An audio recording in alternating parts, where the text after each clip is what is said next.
I'm back, and today we're looking at a newly released magazine for ZX Spectrum enthusiasts. It's called Freeze ZX. As stated by its creator, it is a brand new A5 brilliantly quirky 36-page gaming fanzine dedicated to the treasured ZX Spectrum.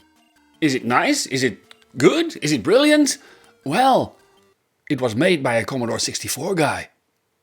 Let's find out. Let's all turn on the tube. This is hot dog soup. Of course, there were tons of homemade fanzines for the good old Speccy back in the day, but those were often very amateurish in both writing and design. Most of the time they were produced using stencil machines. Remember those? But nowadays we have the internet, so who needs a paper printed fan magazine? Am I right? Well, no, I'm wrong. Freeze ZX is printed in full digital color on lovely thick paper, and the quality even exceeds professional magazines from the 80s like Crash and Your Sinclair. Creator Vinnie Mainolfi has already been making a Commodore 64 fanzine called Freeze 64 for over 9 years and with great success. He made almost 90 issues and the magazine is still in production as we speak. So how is this guy doing a Speccy magazine then? You know, what with Commodore owners being our biggest nemesis and such. Anyway, who am I? Well, my name is Martin and I am a ZX Spectrum and Sam Coupe guy from the Netherlands. So basically I'm offering my insights and opinions on a lot of Speccy stuff. Yes, I know I'm Dutch, so who am I to speak? But I did have the original 16K ZX Spectrum on a black and white television, then moved on to the 48K Plus model, and finally a 128K toast rack, as well as a Sam Coupe in later days. And I also had 8 letters printed in Your Sinclair magazine. So yeah, you know. On this YouTube channel I made several interesting Speccy videos and they're all free to watch. Back to Mr. Mainolfi. Thank Buddha this man has an Instagram account, because, you know, why are all these Spectrum people on Facebook? It's a website with AI slop and fake news. But luckily Freeze ZX is made by a modern person, so you can find him everywhere, including on Reddit, where there's a lovely ZX Spectrum community without all the rubbish and 11,000 members. Go check it out if you haven't already. On to the magazine then. Freeze ZX, like its older sibling Freeze 64, is a gaming magazine. It focuses on both the old and new games, which is very refreshing. It's wonderful to see that Freeze ZX also focuses on modern games that are made in the current era. If you didn't know, new games for the ZX Spectrum are still being made today, and sometimes they're even better than the best of the classics we know from back then.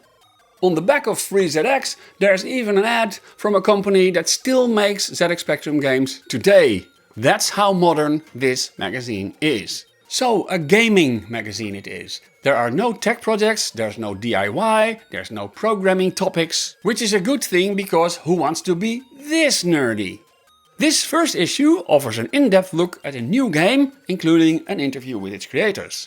There's also a sin bin, revisiting old games that were considered not very good back in the day, and a look at the latest ZX Spectrum Next. Also included is a small feature uncovering Easter eggs and hidden messages in classic Speccy games, and a review for a game from back in the day. The magazine finishes up with a review of a modern game, including a short interview with its creator. As a bonus, a collectible cheat card is included with the magazine, and it offers a couple of pokes for the game called Jet Set Steamboat Willie. I don't know if everyone will be getting this, but at least it's really nice, and I guess there will be more collectible cards coming in the future. Mr. Mainolfi writes every article and review by himself, which makes the magazine personal and often mentions his own experiences as a kid in the 80s. The writing style is, well, let's say, young and quirky, and even emoji can be found scattered across the mag. It could maybe use a little bit more journalistic neutrality or formal language, but hey, this is a fanzine and it's supposed to be fun. It reminds us a little bit of the wacky fun writing style of the good old Your Sinclair, which when you read it can result in nice and warm feelings of our more youthful days. People who are into the Speccy are of course really old now. But Freeze ZX could also be interesting for a younger generation. Many younger people are also interested in retro and vintage gaming, and the fun writing style of this magazine will definitely appeal to them as well. So again, Mr. Menolfi combines the old with the new, and that is absolutely lovely. This issue features Jet Set Steamboat Willie on the cover, which is a cheeky modern take on platforming and a very good game indeed. Not only does Menolfi write in detail what the game is like, he also gives it a Freeze ZX Banger Award, indicating that the game is indeed, well, a banger. Later on, an in-depth interview can be found with creators Dave and Nate Sloan, which not only focuses on the game itself, but also on the people behind it. It feels a bit like how people like Matthew Smith and other bedroom coders were interviewed back in the days. But now everything is modern with URLs and itch.io pages and the likes. The Sinclair Sin Bin item is fun, but solely focuses on revisiting old, terrible games. A bit like your Sinclair's Crap Games Corner from the early 90s. Personally, I like the idea of re-reviewing old games, but why not do that to some of the best and greatest titles too, to see if they can really match with modern age bangers. The item about the ZX Spectrum Next is quite short and feels a little bit like an advert, but to people who have never heard of the machine, it will be very informative. Secret Squirrel is a unique and lovely feature where hidden messages and Easter eggs are found in old games. It would be nice if the information could be more in-depth, but then again that would also be extremely hard to do because of the age of these games. The quick look at the classic game Pyromania is very interesting if a bit short, and the review and interview about Bitmap Soft's latest Specky game Scion or Scion is nicely done and really makes me want to buy the game. Yes, I'm actually getting excited again about new Specky games, just like when I was young and I was reading Your Sinclair. At the back of the magazine, like I said, there is an ad for Bitmap Soft, and just like in the good old days of the big paper Spectrum magazines, you can always ask yourself, is this game featured because it's good? Or is this game featured because there's an ad in the magazine? Overall, Freeze ZX is a well-made, lovely little magazine. Not only do you get those warm feelings back that you last experienced in the 80s, it may also offer the same feelings for younger people who are just finding out about the ZX Spectrum today.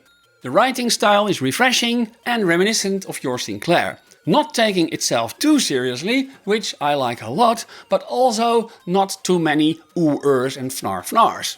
The fact that this mag is only available on paper and not as a PDF is, in my opinion, brilliant and not a problem at all, as some might suggest. Now is the time to spend less time watching screens, no matter how old or young you are, and read more paper things. Prevent your brains from rotting away.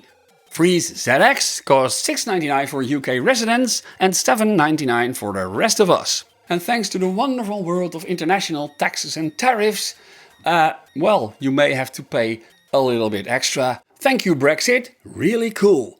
This price, of course, may feel a little bit steep, especially if you remember that, the big magazines back in the days only cost 99p. But inflation does exist, and of course a fanzine will always suffer from the law of low numbers. So the price will be a little bit higher, and that's perfectly fine. I like Freeze ZX a lot. You can clearly see that it's made by a professional. It almost doesn't feel like a fanzine at all, and it's just high quality. Maybe it's a little bit on the thin side, it's only 36 pages, but Mr. Menolfi has explained to me that this is specifically done to keep the weight under 100 grams, which of course saves a lot of stamps. Apart from the small things I already mentioned, I can't really think of anything bad to say about Freeze ZX. It really just is a very, very nice magazine. As soon as you start reading, you immediately forget that it is made by a C64 guy. So well done, Mr. Menolfi, and a great new addition to the Speccosphere. Is that a word, Speccosphere? Well, it is now. So there you go. I hope you enjoyed this video. Leave a comment, please leave a comment, say something, just say something. It doesn't have to be nice. If you want more Specky stuff and also Sam Coupe stuff coming up, consider subscribing to my channel. It's completely free, so why not do that? Thank you for watching and I'll see you next time.